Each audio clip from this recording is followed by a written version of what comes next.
Un morto e 3 feriti. È pesantissimo il bilancio di un incidente stradale avvenuto la notte scorsa in via Fausta, lungo la Jesolana, Lugugnana di Portogruaro.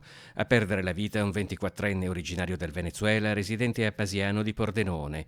Viaggiava nel sedile posteriore di un'auto assieme ad una donna che si trovava al volante e ai suoi 2 figli di 14 e 1 anno e mezzo, anche loro di origine venezuelana e residenti in provincia di Pordenone. Erano circa le 23 quando l'auto che procedeva in direzione Jesolo è uscita di strada carambolando in un campo. A lanciare l'allarme alcuni automobilisti in transito. La donna è stata estratta dalla macchina dai vigili del fuoco e stabilizzata dai sanitari del SUEM. Le ambulanze sono arrivate da Portogruaro, Caorle e Bibione, quindi trasferita in codice rosso in ospedale e in coma.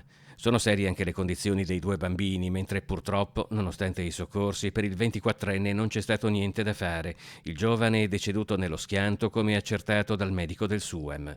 I carabinieri hanno chiuso la strada durante i soccorsi e poi eseguito i rilievi dell'incidente. Le operazioni di soccorso dei vigili del fuoco sono terminate dopo circa 4 ore.